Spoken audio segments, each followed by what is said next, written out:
সময়ের সাথে সাথে হারিয়ে যাওয়া সেই পুরনো দিনের ফ্রি ফায়ারটাকে কেন জানি না বেশ মিস করছি। দিন শেষে এই গেমটার উপরে রয়ে গেল আমাদের হাজারো অভিযোগ। কোনো একদিন যদি শোনো হুট করে এই ফ্রি ফায়ার গেমটার থাকবে না, তখন কি হবে ভেবে দেখেছো? তখন কেউ আর তোমাকে ফোন করে বলবে না যে তাড়াতাড়ি গেমে আয়, কাস্টম আছে। কেউ আর তোমাকে বলবে না যে কাল তো ছুটির দিন, চল আজ সারা রাত গেম খেলি।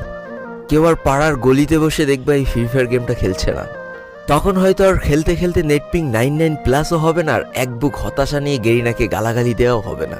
তখন হয়তো কেউ আর তোমাকে বলবে না যে আমার ফোন তো ভালো না, তোর ফোন ভালো, এই জন্য তুই ভালো পারিস। তখন আর হয়তো কাউকে এই ড্রেস কালেকশনগুলো দেখিয়ে গর্ব করতে পারবা না যে দেখ আমি কত বড় প্লেয়ার। কেউ হয়তো গেম খেলতে খেলতে আর তোমাকে বলবে না যে আমার সামনে এক স্কোয়াড আছে, আমার ফোন ল্যাগ করছে, তাড়াতাড়ি আয় বন্ধু আমাকে বাঁচা। কেউ আর হয়তো তোমার কাছে কাকুতি মিনতি করে বলবে না যে শেষবারের মতো রিভাইভ করে দাও। তোমার হয়তো সেই দিন আর এই অল্প টাকার